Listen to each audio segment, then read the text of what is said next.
El próximo miércoles en el Congreso Nacional se debatirá esta propuesta de ley para poner un freno a la excarcelación tanto de homicidas como de abusadores sexuales. Un debate que a partir de lo ocurrido con la muerte de Micaela profundizó las críticas a la justicia, pero también al marco legal. ¿Es una solución? ¿Alcanza con restringir si no hay una modificación del sistema carcelario por el cual los abusadores salen en las mismas condiciones o en peor condición de la que ingresaron? ¿Cómo se da ese contacto de la víctima que tiene que volver a convivir con el abusador en las mismas calles? Hemos sumado a este análisis a Salomé Bermejo, quien fue víctima de una situación de estas características y que hoy quiere ayudar, contener a las mujeres que han pasado por esta situación. Salomé, ¿cómo te va? Muy buenas tardes. Buenas tardes. Buenas tardes. ¿Cómo se convive con esta situación de saber que tuviste que enfrentar en la vía pública, tener que confrontar con el abusador y este debate que hoy se está dando en el Congreso Nacional? No es nada fácil. Yo, dentro de todo, bueno, tuve mucha ayuda terapéutica para poder salir adelante con todo esto. Sé que hay víctimas que no tienen esa posibilidad y les es mucho más difícil, pero es un día a día, no es nada fácil. Aparte uno siente mucha injusticia, porque de repente yo tendría que estructurar toda mi vida para no cruzarme con esa persona, sin embargo, siendo que yo nunca cometí ningún delito, entonces es difícil. ¿Cuánto tiempo transcurrió entre el hecho, la condena del abusador y esa situación tan tremenda de volver a encontrarte con él? Fue aproximadamente un año hasta el juicio, después a él le habían dado 6 años y medio, pero yo lo encuentro casi cerca de los 3 años de cumpliendo la condena. Me encuentro de casualidad en las redes, de que tenía una cuenta de Facebook, estaba ahí. Nadie me había avisado que estaba libre. Yo empecé a averiguar, fui al abogado que me patrocinó en ese momento, y sí, él estaba libre. O sea que esta persona había accedido al sistema de excarcelación. Sí.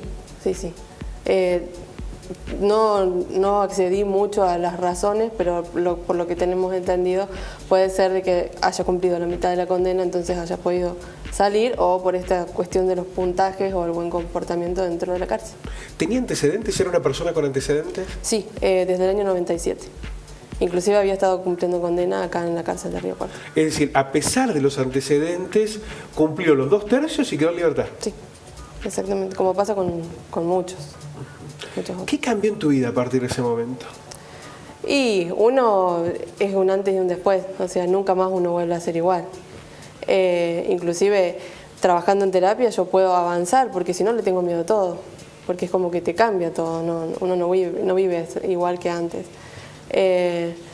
Y buscar un lugar en donde poder sanar, porque uno no puede tampoco vivir toda la vida con ese dolor y ese miedo. Entonces, bueno, buscar cómo sanar de alguna manera. ¿Vos pediste ante la justicia alguna orden de restricción para este abusador, para esta persona que hoy transita en las mismas calles que vos? ¿Lo solicitaste formalmente?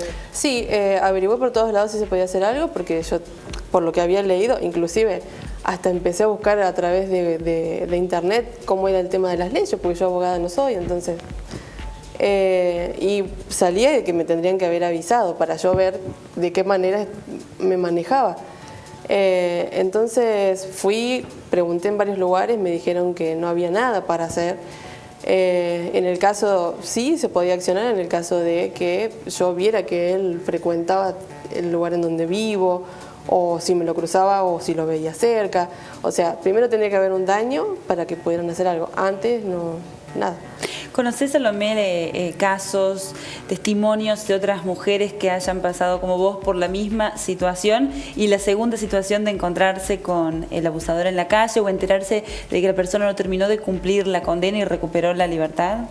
Conozco casos de mujeres que no han podido denunciar, o sea, no es fácil tampoco, porque uno entra en un sistema judicial que también revictimiza y es muy duro.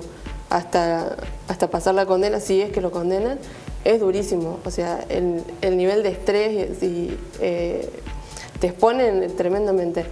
Entonces, sé de mujeres que les ha pasado lo mismo que a mí, o mucho más grave, que han tenido que cruzarse con esa persona no lo han podido denunciar. Inclusive, por ejemplo, suele pasar que hay casos que pasan muchos años hasta que la persona se anima a denunciar. Y después es más difícil con el correr del tiempo. Claro. Exactamente. ¿Cómo lograste reconvertir esa situación que era tan dolorosa, tan condicionante, en un mecanismo de lucha, de convertirte en referencia de aquellas mujeres que pudieron pasar por esa misma situación y que necesitan de esa contención, incluso con la posibilidad de crear un proyecto que ha sido reconocido a través de la Organización de Estados Americanos? Bueno, y fueron dos instancias. Primero lo del proyecto, cuando yo sé que me encuentro ante esta realidad de que está libre, también digo, le va a volver a pasar a otra persona, a otra mujer. Yo no quiero que vuelvan a pasar por lo mismo que me pasó a mí. Entonces empecé a buscar las leyes, tuve un poco de asistencia de una mujer que es muy conocida, se llama Lika Kinan, que ella ha sido víctima de trata, conoce mucho sobre la lucha. Entonces yo había hablado con ella para ver cómo hacía para armar un proyecto, para poder llevarlo en algún momento al Congreso o a algún lugar. Entonces me dice, mira, seguí los lineamientos de la Constitución, eso es lo importante. Entonces, siguiendo tanto el lineamiento de la Constitución como las leyes que ya había, armé un proyecto que tenía que ver con tanto la asistencia hacia la víctima como el tratamiento del agresor. De las dos partes, porque existen leyes pero están como separadas. Entonces, bueno, y se me dio la posibilidad de mandar el proyecto a la OEA porque justo había un concurso y quedó seleccionado. Y después, por otro lado, y un poco más reciente, armé un grupo que se llama Resilientes, que son sobrevivientes de abuso sexual, y la idea es un poco poder juntar sobrevivientes, juntarnos para hacer actividades que nos hagan bien, un poco sanar, no solamente quedarnos en el dolor. Vamos a recordar, es a través de Facebook que se pueden contactar Resilientes. Sí, es Grupo de Sobrevivientes de Abuso Sexual. Grupos de sobrevivientes de abuso sexual. De esa manera pueden encontrarlo a través de las redes sociales para poder sumarse. Es un grupo obviamente cerrado, sí, pero para las víctimas se pueden encontrar allí sobre todo un abrazo, una contención, el saber que pueden ser escuchados por alguien que pasó por ese mismo trance, ¿no? Sí, exactamente. Yo esta idea la saco un poco de un grupito que se había formado en Buenos Aires también. Hay en todos lados. Lamentablemente somos muchas. Y ellas se empezaron a juntar en algunas plazas en Buenos Aires. Y les hacía muy bien. Entonces yo pensaba, ¿y si hago lo mismo acá? Porque somos muchas las mujeres que pasamos por esta situación. A veces estamos muy solas.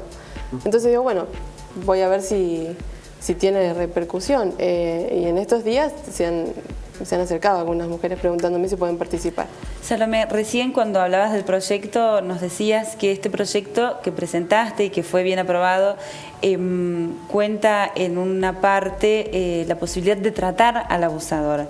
Y respecto de lo que va a suceder esta semana, este proyecto que busca limitar las excarcelaciones, ¿crees que es posible tratar a una persona que comete ese tipo de delitos? ¿Y qué opinión te merece esta limitación de las excarcelaciones? ¿Crees que puede ayudar a mitigar la problemática?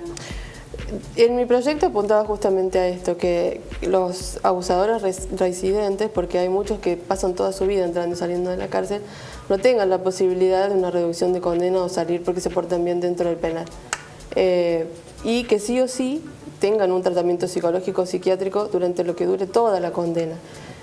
Nadie nos garantiza que después salga y no vuelva a repetir, pero por lo menos que funcione articuladamente, que realmente tengan un acceso a un tratamiento. Porque si no, como que queda un bache. Muchas veces suele pasar de que el abusador entra al penal, dentro de la condena le exigen que haga un tratamiento, pero después no lo toma. Entonces, como... Claro, es el déficit que existe en los sistemas carcelarios, ¿no? Sí. Que no se convierten en procesos de recuperación o de reinserción social sí, de quien comete un delito, sino que muchas veces profundizan las condiciones que terminan provocando estos delitos, y no saber si el abusador si sale en 3, en 10, si cumple la totalidad de la condena, y sin embargo cuando sale si realmente está en condiciones de salir, pero ya al cumplir la condena ya no importa, digamos, la referencia del juez o del informe psicológico, está libre. Claro. Bueno, cuando hace referencia a lo de los jueces me parece muy importante que tengan un poco de consideración. Tomando como referencia el caso de Micaela, está bien, el juez puede haber seguido un lineamiento más que nada judicial, muy frío, por ahí puede haber hecho todos los pasos, pero tenemos una chica que ya no está.